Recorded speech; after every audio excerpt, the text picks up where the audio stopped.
welcome to the Pretty Good Gaming Daily Triple, the no shit gaming news video with 3 news stories in one video and 0 faff. First up, FIFA Ultimate Team has been criticised left, right and centre pretty much since it joined the football game in FIFA 09. However, today's story has nothing to do with any dodgy dealings on EA's part. Instead, it was recently discovered that a FIFA Ultimate Team bot farm was operating in a Ukrainian warehouse with almost 4,000 PS4 units grinding away. The Ukrainian Secret Service, the SBU, discovered the farming operation, but it was reported as cryptocurrency mining. Crypto may be a hot commodity these days, but you're not going to get very far trying to get it on a PS4. It was discovered following the revelation that large amounts of electricity was being used in the area. The warehouse, situated in Venetia, contained 3,800 game consoles, specifically PS4 Slims, more than 500 video cards, 50 processors, draft documentation on electricity consumption accounting, notebooks, phones, and flash drives. The goal of grinding Ultimate Team was to build accounts full of in-game currency which would then be sold on the black market. The Secret Service is being, well, pretty secretive about all this, so it's not all clear, but it is believed that PCs running bots were controlling all of the PS4s to farm Ultimate Team. Ultimate Team packs can be purchased outright with real money, but it is possible to earn in-game currency by playing the game and grinding for months and months at a time. Just like all the desperate singletons out on the town now that restrictions are lifting in the UK, these bot-controlled units will have no problem grinding away in perpetuity. Evidently, this Ultimate Team black market is quite expansive, with several sites offering FIFA Ultimate Team packs, coins, and whole accounts for sale. Recently, it was reported that someone from within EA was selling high-value Ultimate Team players for thousands of dollars at a time. EA has known about and struggled with this problem for some time and issued warnings about coin distribution back in FIFA 2019. Some sites even claim to be in operation since FIFA 12 from 2011 and have sold 30 billion coins by the release of FIFA 18. On top of this black market being an issue for EA and the fact that it shatters what little competitive integrity the franchise had,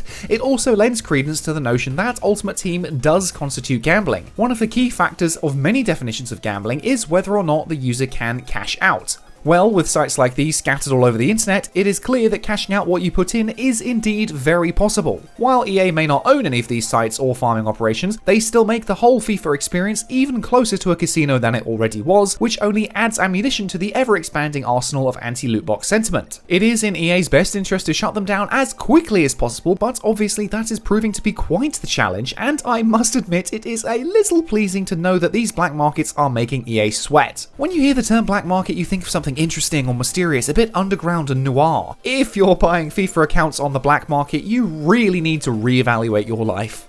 You want to go home and rethink your life? I want to go home and rethink my life. And next up, Black Panther was an incredibly successful film when it aired in 2018, grossing more than $1.3 billion at the box office and introducing the character to a whole new generation of fans. While the MCU is a cinematic juggernaut, Square Enix's game from 2020, holy shit, did that game really come out last year? Jesus Christ. Anyway, while the MCU is a cinematic juggernaut, Square Enix's game from 2020 was far from it. However, Black Panther is due to join the game next month to breathe new life into the dying game, and Christopher Judge will be the voice behind the mask. Judge is best known in gaming circles for his award-winning take on Kratos from God of War in 2018, and was also part of the popular sci-fi show Stargate SG-1. Adding Black Panther to the game has additional struggles compared with other characters, irrespective of the game's current quality. Chadwick Boseman brought the character to life exquisitely across multiple live-action appearances, but tragically passed away from colon cancer in August 2020. As a result, stepping into the character's vibranium suit is fraught with trepidation, as Judge explained to Entertainment Weekly. I turned it down straight away. There's many Black Panthers, but I really didn't believe that anyone should ever do T'Challa again after Boseman. The actual talks proceeded, and basically I wound up doing it because my mother and children said if I didn't do it, they would disown me. To be quite honest, I was fearful of being compared to what Chadwick had so wonderfully done. The only way I could really wrap my head around it was to not even attempt a voice match, to let my own performance stand on its own. I put all that into it, and hopefully people like it. While it's clearly quite the undertaking to start a new role with so much pressure and baggage, Judge's talent cannot be overstated. God of War is one of my favourite games of all time. I even have a tattoo based on it, so I have zero doubts about his ability to turn a brilliant performance as the character. Whether the expansion itself is any good remains to be seen, though developer Crystal Dynamics has said this is a pretty beefy bit of DLC. As a character, Black Panther is a warrior king known as T'Challa from the technologically advanced fictional state in Africa, Wakanda. Wakanda and T'Challa were set to join forces forces with the Avengers after being hidden away for years, but following the events of A-Day and Captain America's death in the game's main story, the nation stayed locked off. Wakanda is home to an extremely rare metal known as vibranium, but some of this invaluable resource has been stolen, which forces the Black Panther to resurface. The content is apparently going to span around 7 to 8 hours, bringing the total length of single-player content from the main story and 2 existing expansions to around 25 hours. Again, whether that content is any good or meaningfully different from the rest of the game remains to be seen, but at least it's coming for free. I have been meaning to swing back into the game as I've not played it since launch. Hawkeye and Kate Bishop did little to really inspire my return, but maybe Black Panther will be worth a look, especially with such an incredible voice behind the king. Wakanda forever!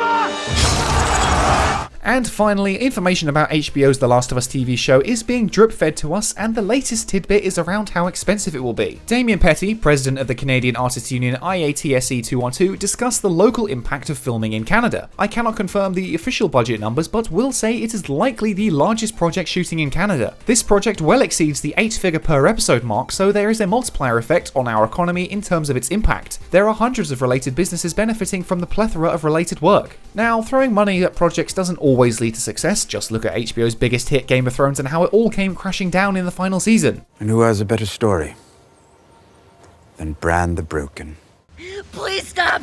However, for a story like The Last of Us, much of the budget will presumably go on special effects for the iconic liquors and turning the civilized towns they're filming in into dilapidated post-apocalyptic wastelands. I would also imagine that no small amount of that total budget is going to star Pedro Pascal, who dons Joel's grubby green shirt and duct tape shoes. Currently, the production is being shot in Fort Macleod in Alberta, with the town's chief administrative officer, Sue Keenan, saying, "We are just so honoured that we were one of the towns that were selected to be the host of such a magnificent storyline, as well as the special effects and everything that are going on with it." So there's a lot of buzz in the town of Fort Macleod right now. The show is set to shoot in Alberta for 12 months after already going through 6 months of pre-production. And that's it for today. If you enjoyed this no shit format, make sure to give the video a like to give it a boost, hit subscribe and the bell if you want to be notified about future installments. You can support the channel directly at patreon.com/prettygoodgaming to help us continue this work. I've been Henry Cooper, that's all for today, bye for now.